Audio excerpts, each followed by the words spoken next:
Okay, I just want to start by saying I appreciate everybody being here today and talk a little bit about the end of fall camp, but obviously there's something, I want to take a few moments, an important situation to discuss with you. So earlier this year, I became aware of a potential NCAA recruiting violation in our program, and the issue involved a communication with the player and his family prior to them entering the portal, or the player entering the portal. We spent the past several months cooperating with the NCAA and, reviewed the matter, and based on those discussions, the communication has been determined to be a potential level 2 NCAA violation. So therefore, I've made the decision in conjunction with the athletic director to recommend a self-imposed 1-game suspension and also including a loss of 1 week off-campus recruiting. I will not be coaching in the season opening game next week against Illinois State, nor will John Budmeyer, receiver coach John Budmeyer, so we'll both serve that suspension. I shared this information with our staff and players this morning and the families of our players this afternoon. I think it's important that I be here today to visit with you. That was the plan, and also wanted the fans to hear this from me as well. And just want to preface comments by saying because this process is ongoing, there's very little I can give in terms of detail, and we'll do our best there, but not much we can say. But the bottom line is this, I tell our players, we abide by the rules, and in this specific case, I did not do that. I made a mistake during the recruiting process. I want to apologize to our players, coaching staff, university leadership, and our incredible fans. 26 years as a head coach. This is the first potential level 2 violation that I've had, and it won't happen again. It's my plan to coach the team during the week, and as of midnight next Friday, I'll be removed for 24 hours, won't be in the stadium with them. And, so that's the plan. Seth Wallace will be the acting head coach during the day next week, Saturday, and I'm confident he and the entire staff will do a great job on that. Again, there aren't many details that we can really share, unfortunately, until this matter is closed. But I did feel it was important to stand up in front of all of you and acknowledge when I had done something wrong. Basically you face the repercussions, and then we'll move forward with our season, and that's our plan at this point. So that being said, I just want to take this opportunity to ask Beth to say a few words. Thanks, Coach. And as he mentioned, this is an open NCAA matter, and so the requirements there that we really aren't permitted to share a lot of detail. As was noted, we collaboratively made the decision to self-impose this 1-game suspension as a result of this recruiting violation. While we're certainly disappointed to be in this position, I really appreciate the way that Coach has handled this process. As we all know, the integrity in which he's shown and operated this program over the past 26 years is well understood. And I personally have gotten to see his character as we've worked together over the past year or so. In this situation, as he noted, he used poor judgment. And while I require and ask all of our staff and coaches to ensure that they're operating in a way that we're doing things the right way, we all make mistakes, right? And a part of that is that we handle it in a way that is going to be appropriate for how we represent the University of Iowa. Good leaders take ownership. They are accountable, they learn from their mistake, and they move forward. I appreciate and am grateful that Kirk, in this scenario and in a difficult situation, is modeling that for all of us that oftentimes make mistakes as we lead our teams. Looking forward to what I know is going to be an exciting season. I have complete confidence in Coach Ferentz, complete confidence in his staff, and certainly in his student athletes. Looking forward to cheering the team on in the home opener and throughout the remainder of the season. Okay, at this time, if you have a question for Coach or Beth, raise your hand. The microphone will be brought over to you. Please identify yourself and direct your question to either Beth or we'll start with Scott Docterman. Hi, Scott Docterman with The Athletic. This is actually for both Kirk and for Beth. My question is, how was the NCAA apprised of this matter? Was this something that you turned in? Was it something that they discovered? Or was there another school involved that actually turned you in? Yeah, again, and I apologize, there's little we can say, but in this case, we were notified of the violation by the NCAA. Thank you. Kirk, you used the term several months. Why did this come to a head, within the last 24 hours or whatever? Sure. I mean, there's a process that's involved, and from the time the NCAA contacted us, we've cooperated fully with them. But there's a procedure, and it's not a fast-paced procedure. I'm not being judgmental. It just takes time. So as we move through it, again, I think we all shared information and talked and visited, and just seems like this is a smart approach to take based on the information we've learned and precedent's been set, those types of things. And our goal really is to control the timeline right now. The last thing I want this is to be something hanging over our heads for the next couple months. We just want to be proactive. Again, I acknowledge an error in judgment and take ownership for it and want to move forward. Chad Lice, Dakota Des Moines Register for Kirk Ferentz. I guess just piecing together just this, I don't know if you want to call it bad luck or what between the gambling, the Caden Proctor situation and this. I mean, I guess how would you kind of summarize just sort of like these things happening to you guys where I think the general consensus is out there in the world, like there's a lot of the same stuff going on, yet Iowa's kind of in the headlines here. Yeah, I'll say this. I think there's some unique circumstances surrounding this particular case, but the bottom line is it was impermissible contact. That's what the investigation's about, and the facts are the facts. And so there's a line, and I crossed that line. I made a bad error in judgment, and I'm just going to take ownership, and I'm not lumping it with anything else. This is something, and to me, this whole issue really is about a judgment or a decision that I made that's unfortunate, and we just want to address it, and then we want to move forward. Yep. Adam Jacoby, Hawkeye Beacon. This question is for Kirk. We've heard some players mention that they had been approached by schools even before or when they didn't even enter the portal. Does that sort of dynamic that's already in place in college football, Sure. Does that sort of inform how you feel about this suspension? I mean, yes and no. I can just say that, the world we all live in college football, a lot of things are cloudy and things have changed. It's a very changing environment, and it is continually changing. But there's still a line, and it's no different than football. The goal line's a goal line, first down line's a first down line, and you either make a stop or you don't. It really, all the other stuff aside, it's really about a decision I made, and I regret that decision. And, so there are really no excuses, and that's my job. I'm the head coach. I take responsibility for that. Keith Murphy, WHO. Coach, were you aware at the time specifically what the rule was? Yeah, I don't want to get into too many details about an ongoing case, but like I said, I think there are some unique circumstances involved in this case, and I'm really not going to elaborate on that at this point. But as we stand here today, it really doesn't matter. I made a decision that, I think just needs to be addressed. Coach, forgive me, I know you can't elaborate too much, but what more can you tell us about the nature of the decision that you made? Was it contacting a player too early, just to clarify? Yeah, it was improper contact before a player was in the portal. Yep, I can say that. Yep. Okay, Kurt, Hawkeye Report.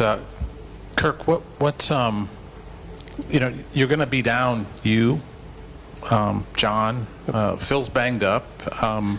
How's your staff approaching next week? Yeah, unfortunately, I thought I had a plan. The plan was to, not to make light of this, but the plan was to, notify the staff this morning. We had an early meeting scheduled, and I visited with the team during practice or after practice, or actually was in the team meeting this morning before practice. And everybody's responded really well. And the bottom line is, we've got a really strong program. Got a great coaching staff, excellent team, leadership there. So, and it's like I told the players, players win games, not coaches. So we have a job to do. Staff will do a great job. It'll be seamless next Saturday with me not being there. And I've got total confidence in our team. They're going to respond and do a great job. Yeah, Pat Hardy with Hawk Fanatic and KCJJ Radio. This is for Beth. I know you probably can't answer this, but did the NCAA share with you how they found out? And were you guys not aware of this at all during the 2023 season, since it appears that this violation took place about 20 months ago?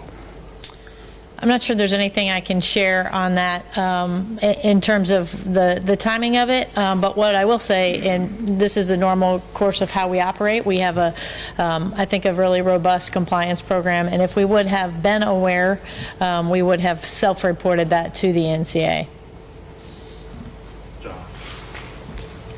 For Beth, along those lines, John Steffi, Cedar Rapids Gazette. Along those lines, you also self-reported the violation involving Tyler Barnes with the impermissible contact. What's kind of your overall philosophy on self-reporting, and why do you think that this didn't come to light earlier? I think there's a lot of moving pieces. Every year, and I know you all see these reports, part of our self-governance process, part of the NCAA process, is that we continue to provide education across all gamut of rules, and that we self-enforce. It is, as you all already know, a really complex rule book. And so there are many times in which, for a variety of reasons, we may miss on that. And when we identify them, oftentimes that's coming directly from a coach who realizes that they're making a mistake. But in the best of times, when there's clarity, and I think we'd all agree there's not as much clarity in college athletics today as perhaps there has been in the past. But those rules are really difficult to follow. But I think generally the thing we continue to take to heart, I know Coach does as well, and the rest of our team and our staff, is that we are going to do our best to comply with all NCAA rules, all other policies we have at the university. And when we become aware that we've missed on one of those marks, we're going to learn from it, take responsibility, and move forward. Elliot Clough, Hawkeye Beacon. This is for Kirk. And for just clarity purposes, Kirk, was this maybe a misunderstanding of a rule, or just just happens to be a mistake, like you've mentioned? Yeah, I just again would phrase it. I think there's some unique circumstances surrounding this, but as we stand here today, it's a violation. So it is what it is, and we need to deal with it appropriately. We do live in a competitive environment. It's changing, but that still doesn't, it's not an excuse. There are no excuses for crossing the line. Tyler Tashman with the Des Moines Register for Kirk. At this point, can you name a starting quarterback for the season opener and just offer some insight to where that position's at? Yeah, we'll get to that point at some point, but I can just say, I think I can, and optimistic about the way the guys are performing right now. So we'll get to that in a second, though. Yeah. Michael Loss, Cedar Rapids Gazette. I forgot that last time. If I understand the timeline right, it was over a year after the alleged infraction when there was this process began. Do you have any speculation, or do you know why it began, when it began, and from where it came? Yeah, I would be speculating. All I know is, when the NCAA reached out to us regarding this, we've been cooperating fully with them since that time, and that's how we got here today at this point. And again, just for clarity, this is self-imposed on our part, not something that they've ruled on yet. Scott Docterman with The Athletic. I wanted to ask about the student athlete in question here. Is the athlete eligible? Was he granted immunity by the NCAA in order to come clean, or what's the situation involving the athlete?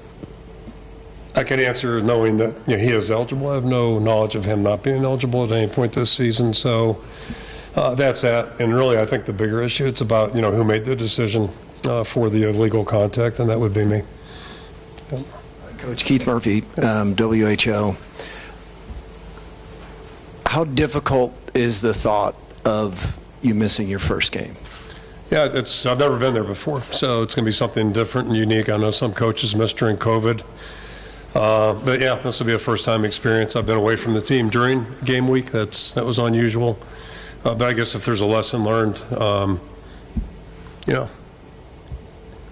back 20-some years ago, our team just did a great job. Staff did a great job. Players did a great job. So, it's hard to be away. Games are important. I always talk to our guys about, you got 12 opportunities guaranteed, period. And we spend a lot of time working to have those 12 opportunities. So this is a very significant thing. It's not about me, but every game is significant. So it's going to be strange. It's going to be uncomfortable.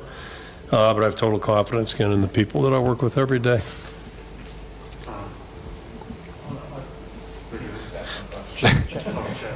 Well, yeah, Keith had all our questions, but I'll jump in here, Kirk. Do you have to give any thought what you're going to do on game day? Like, you're going to watch with Mary? As you might imagine, I haven't really spent a lot of time thinking about it. Mow the lawn? Yeah. Without great thought, I'll probably be at home watching very quietly, and we'll see what that looks like. Yep.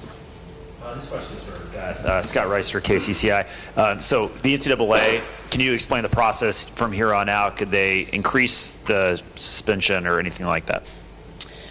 I really can't comment on the specifics, other than we're going to continue to be collaborative and cooperative with that process.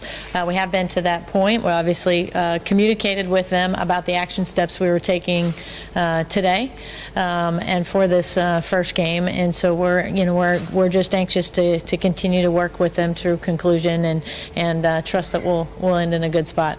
Can you go over the timeline again as far as like the month and year that the violation happened, and then also when it was brought to your attention? The improper contact outside of the transfer portal window, or the prospect being in the transfer portal, occurred in late 2022. And I don't know if I can speak specifically to when we would have been notified, but obviously been working with them, for a period of months here. Okay, that'll wrap up this portion of the press conference. Coach will come up and talk a little bit about wrapping up fall camp, and we'll take questions about practice and the team moving forward. Come back to that. I'll start with Tyler's question, obviously. As we stand here right now, Kate took snaps with the ones. We've been letting both guys get some work with the ones, and the good news, I think, is, and I'm happy to report this, there's been ebb and flow throughout the entire camp. This is our fourth week. Probably predictable, although, I wasn't sure what to expect totally, but I think I've commented about, Cade's lack of playing time behind a full offense, playing with 11 guys on the field. And then you think about Brendan coming in here, starting new in June, so a lot to learn. And I guess so there's been some back and forth, some ups and downs, those types of things. But both guys this week have just looked more comfortable, and they've done a lot of good things. And today's Thursday. Cade's done a really nice job. I think he's had a really good week, and I think Brendan's done the same thing. So coincidentally, ironically, however you want to look at it, I was looking at peeked at some tape from a year ago, summer, don't ask me why, last week, and it was right after Cade injured his quad in the preseason workout out there. And it was a pretty limited room at that point. So, the big takeaway is we're much healthier at that position. In terms of game experience, depth, those types of things. And Marco's doing a good job too. So just like what I see with the quarterback room, how it's shaping up right now. And if we were playing tomorrow, Kate would be 1, Brandon would be 2, Marco would be 3. Start with Adam. Adam Jacoby, Hawkeye Beacon. Kirk, has Le'Shawn Williams returned to practice, and how's the depth chart shaping up at running back at this point? Yeah, he has, which is good to see. And I think a lot of guys are starting to, trickle back in the last 4 or 5 days. So, a lot of the camp-type injuries are seeming to clear up right now, and nothing significant new-wise. Le'Shawn's had a couple good days. He's limited in terms of the volume. He's missed a lot of time. But he made a really nice blitz pickup coincidentally this morning, which allowed us to have a good completion on a play. And, so he's been paying attention. He's been doing a good job. Hopefully he'll be good to go. And Right now, Kamari's the only guy out. He's got hopefully a minor injury with his lower leg, but I think you can expect him to be ready to go here on Monday, hopefully. So basically, the whole room's doing well. Kirk, I know there's been some question marks around the wide receiver group. Some positive things have been said about Jacob Gill in particular, but around the rest of the group, anybody standing out that maybe giving you some confidence going into week one? Yeah, so a couple points there. One specific, one broad. You mentioned Jacob. He's been really just a great addition. And, the portal's an interesting place. We don't live there, full speed. But, we thought he would be a guy that maybe could help our football team. And he's just been a great addition. Really focused, really mature. Just, he's got a veteran presence and really workmanlike the way he goes about what he does, how he practices, how he prepares, everything about him in this building. Really exemplary, and not a loud demeanor, but just shows up every day and really performs. So he's been a really good influence on a very young group. And if you look at us, we don't have a lot of veteran presence in that room. And then second add-on there, we've had a couple guys out, Seth and Dayton, young guy, a little bit older, who are getting back into the swing of things. So hopefully that'll help us. But I'm really optimistic about the group. I don't know what's going to look like here the first couple of weeks, but. Literally, like who's going to be playing or how much, that type of stuff. But I think the potential right now for growth in that room and the potential for that becoming a really productive unit, I think it's there for us. And that's encouraging because, things happen at different stages. We're a little bit more veteran in this spot or that spot. And then that's a room where I think right now by October, we could be seeing some really good things, hopefully sooner than that. But, I think there's a lot of, maybe a room for optimism there and, some potential that might become fulfilled. Kirk, Tom Kakert, Hawkeye Report. Wanted to ask you about the offensive line and the defensive line. When we talked to you in Indianapolis, you said you wanted to see more depth developed during camp. Have you seen that, and who are some of the players maybe that you've seen that are going to kind of firm up those groups? Yeah, for the most part, we have. So you've got your 5 starters on the offensive line, then you got both Ellsbury and DeYoung, Nick DeYoung and Tyler both have done a good job, and they're older guys. But pleased with the guys that in the spring you saw as 2s that, looked like 3s more than 2s. And, right now I think they've really kind of moved forward, so it's been good to see them progress. On the defensive side, probably the people you would imagine, I think Max Llewellyn and Brian Allen are probably heading that, and Jeremiah Pittman are probably the 3 that are not starters right now. They're the most ahead, and then we're working like crazy to keep developing guys along the way, and got a lot of guys competing that way, doing a good job. Mitch Vick, KGAN, a lot of talk about the quarterback room. What has Keller Christ meant to that room, a guy who's not too far removed from his playing days, a 2-time captain? Yeah, Keller's been a really nice addition. Really great to have him on our staff, and he's got a great background, certainly, and he and Tim have spent a lot of time together right now. But yeah, Keller's been a good presence there. He's played the position too, and I think has a good feel for it.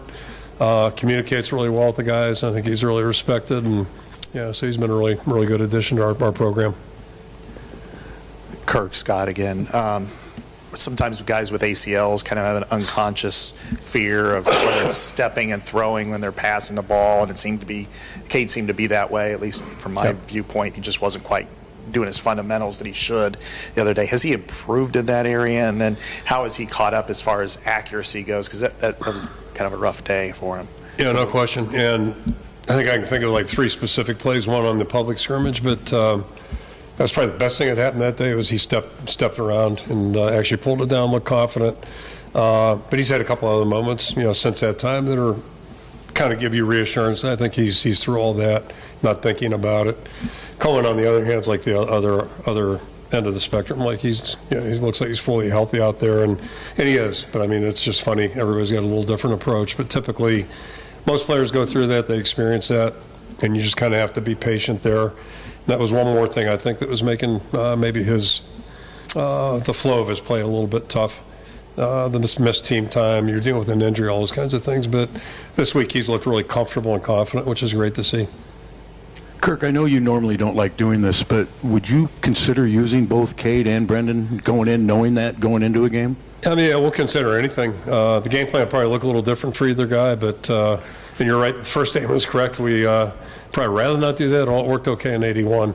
But anyway, so you just Yeah, our preference is to have a 1-2-3. We'll see how that shakes out. But, we're going to keep an open mind all season long about our entire football team. We're trying to put the guys out there that give us the best chance. But what I'm encouraged about is just I think we're seeing players look more comfortable, and that's a good thing. It's how it's supposed to go as you go through camp. John Steffi, Cedar Rapids Gazette. Looking at cornerback opposite of Jamari, if you were playing tomorrow, would TJ be the starter? Kind of where do things stand? Phil said earlier. Yeah, that Phil's being pretty cryptic. I did see that on Thursday, right? Or Tuesday, I guess. Okay, 2 days ago. So, yeah, I mean, that could be a jump ball. I mean, we've got a lot of positions right now that are kind of interesting. Good competition. That's healthy. That's good. So, it's going to be interesting to see how it goes. My guess is, in all these cases, I think we're going to see a lot of players play. And I think we'll learn a lot about our football team we have the last 3+ weeks. We'll learn a lot more about them in this next month. And, get the game competition. And, we hit the ground running. So, I mean, we've got to be ready to roll. But it's, the ultimate test is how's the guy react in front of fans and, playing against good competition. And that starts at about 8 days here. We'll finish up with 2 more questions, Chad and then Elliot. Okay, Chad Leistiko again. You've got to see the full fall camp of Tim Lester's Shanahan-style offense. Obviously a very complicated deal, but where did you see maybe the best signs of improvement or progress, I guess, in this absorption of the offense, and maybe where do you have the longest way to go?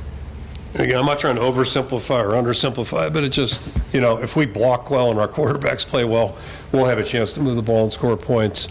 No matter how we do it. But to your point, I think it's really valid. Nomenclature, and again, this is Brendan's challenge walking in here 2 months ago, trying to figure out all the verbiage, the motions, the movements, all that, and the quarterback's got a lot of responsibility there. It's a lot. There's just a lot going on.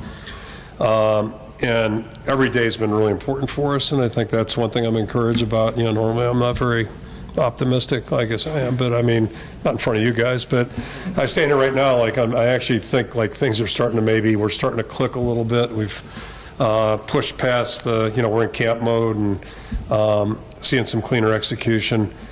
And, defensively, we got a lot of veteran presence there. Offensively, this is all new, and I think the guys are really, it's starting to click a little bit for them. And, we're going to have some ups and downs when we start playing competitively, but I think we're making progress, and the guys have been, nothing but willing and anxious to learn. Most importantly, they're demonstrating that it's starting to resonate a little bit with them. Hey, Kirk, Elliot Clough, Hawkeye Beacon. Talking about the quarterbacks, Cade and Brendan, and if you were to play tomorrow, Cade would start. What has Cade done to maybe separate himself as your starter? Well, I mean, he's had an unfair advantage over Brennan in this category. I mean, he's established himself as a respected leader on the team. He's been here a couple of years now, and, that starts there. And we've got a big group of those guys, and he's certainly in that.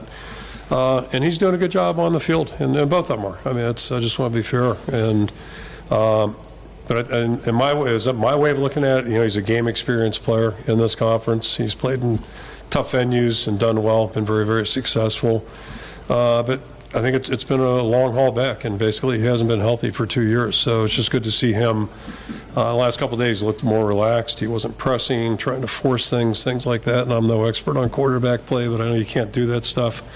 And it's the first time I've seen him, stand there on the field with him where he looked like he was more comfortable and just, maybe a little bit more, feeling better about his whole world, if you will.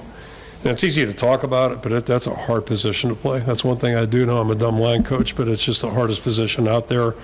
Every snap, people's fates are, he's touching the ball every snap. So it's got a lot going on, and both guys are really doing a good job, as is Marco. Marco is totally invested, really doing a good job as well.